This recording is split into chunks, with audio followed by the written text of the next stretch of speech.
So good afternoon. Today, the Lieutenant Governor and I are joined by Secretary Sutters and Secretary Theoharides to discuss a testing update and details around a newly launched food security task force program to offer increased access to food and resources for individuals and families here in the Commonwealth. As of yesterday, 8,188 tests were reported in Massachusetts. That brings the total number of tests conducted in the state to 540,561. The average positive test rate is down to around 9%. It's been pretty much in that general vicinity now for about a week. 2,179 people are hospitalized for COVID-19. This represents a significant decrease over the course of the past 2 or 3 weeks. With phase one on the reopening now underway and more sectors in our economy slowly reopening, this data indicates that we are trending in the right direction. The progress that we've made has only been made possible by everyone's willingness to do their part to practice social distancing, wear face coverings, wash their hands, and play with purpose on this one. We all have a responsibility to continue doing these things. The science on this is pretty clear. These things done together are highly effective. And this is how we will continue to fight the virus and at the same time reopen responsibly. Workers on the front line are still using up PPE, and we're working hard to get more into the hands of healthcare workers and law enforcement officers throughout the state. Over the weekend, the total amount of PPE we've delivered rose to over 12 million pieces so far, including masks, gowns, gloves, and ventilators. To help businesses and other organizations reopen, we also launched a listing of places they can buy things like face coverings, hand sanitizers, and gowns. Coveralls as well. Many of the vendors on that list are Massachusetts companies and are getting into this market thanks to the support from our MERT program, and it's a great program, and we hope to see it continue to grow. I do want to say that we've had daily conversations with the healthcare community and the hospitals across the state, and we've talked a lot about preparing for and dealing with the surge, which is now something that, thanks to a lot of work by a lot of people, is behind us, and as a result of that, many of the field hospitals that we set up around the state to add beds and reduce strain on hospitals have begun to close. We've had many conversations with Boston Mayor Marty Walsh and his team, and with the Mass General and the Brigham and Women's Hospital and Boston Healthcare for the Homeless and Boston Medical Center about the 1,000-bed Boston Field Hospital, Boston Hope, that we stood up at the Boston Convention Center on April 10th. In the past several weeks, Boston Hope has treated more than 700 COVID-19 patients on the hospital side and has also served as a respite site for homeless and housing insecure folks on the other side, and we're grateful for the partnership and coordination that went to standing up this facility, and are especially thankful for the many folks who worked to take care of the folks on both sides of that operation. Today, in partnership with the Mayor and the City of Boston and with Mass General Brigham, Boston Hope has announced that it will suspend the acceptance of new admissions as treating patients at this alternative site is no longer necessary. However, the facility will remain in place until all existing patients are safely discharged, and the beds there will be available at the facility throughout the summer should we need it. I also want to thank the men and women of the Mass National Guard for all they did in stepping up and helping us establish Boston Hope at the BCEC in the first place.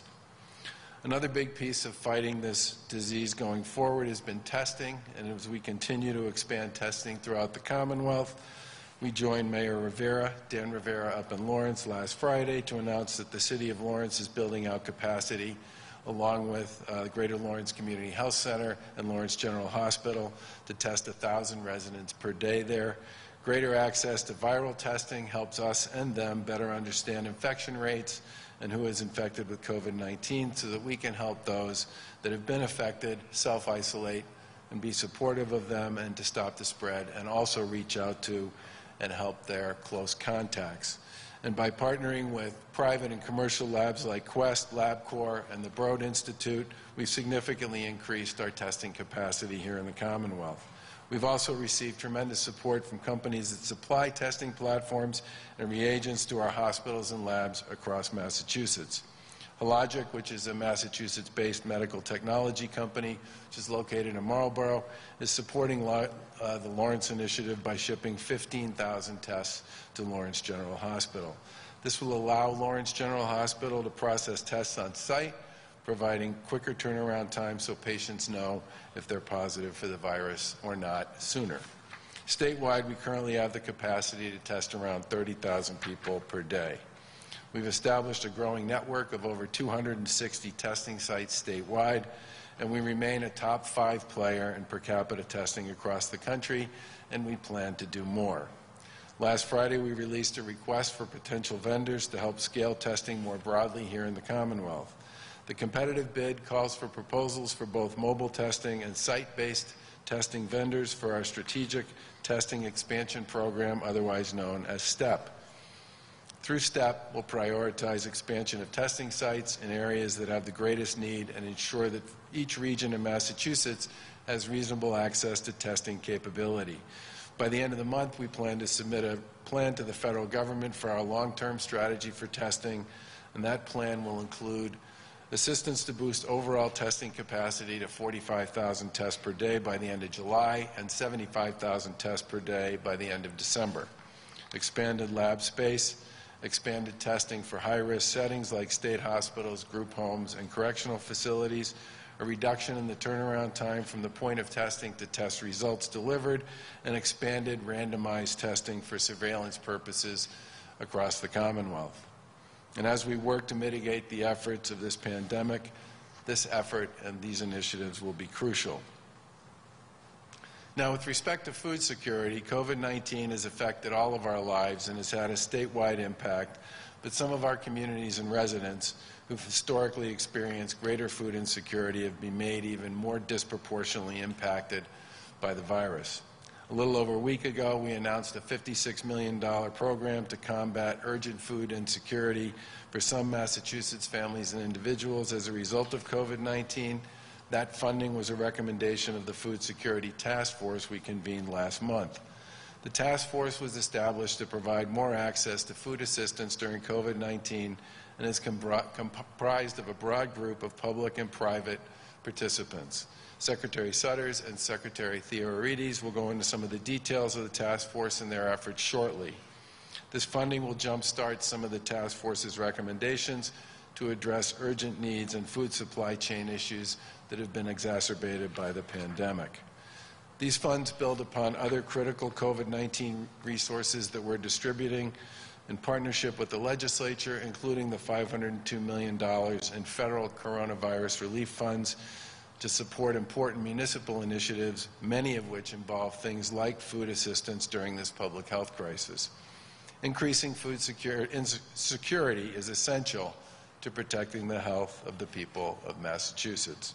Our goal is to use this funding to meet a greater demand for nutritional assistance among vulnerable populations and those struggling with the economic impacts of the pandemic. The funding will go toward a $36 million food security infrastructure grant program for individuals and families to have access to food through innovative solutions. Secretary Theodoridis will talk a little bit more about this in a minute. $5 million to increase our Healthy Incentives program to meet increased demand for local produce and to increase access points that process SNAP and HIP benefits. $3 million in funding as an intermediate relief program for food banks, $12 million for the provision of 25,000 family food boxes per week through a regional food supply system. Each family food box contains about 30 to 35 meals. Those food boxes will be distributed throughout the state, and that work will continue throughout the summer as needed. For the past 6 weeks, we've supported a similar food distribution effort in Chelsea to help support that city with providing food security for its residents in the wake of the crisis. Working with the city, the Mass National Guard, the Salvation Army, and MEMA, 10 food distribution sites supported approximately 9,000 residents each week. The ongoing crisis has also highlighted the importance of reinforcing Massachusetts' local food supply chain and this investment will provide needed capital to the farmers, fishermen, food banks, and distributors that are helping the Commonwealth respond to this unprecedented public health emergency. We'll continue to bring every resource the Commonwealth has to bear in this fight against COVID-19, and the work with the Food Security Task Force and our partners in the legislature to address food security issues on a go-forward basis is critical to ensure that every family and individual in the Commonwealth has access to food during this time. I hope we never have to use all the resources we're putting together on this one, and so far we've successfully met the needs of a small number of communities who've reached out for assistance, but we have to prepare, as we have all along, for the worst, and there are so many amazing organizations out there that are being called upon to serve more and more people during this time. These groups have to have answers for those calls, and this program is in part about making sure they can continue to do so.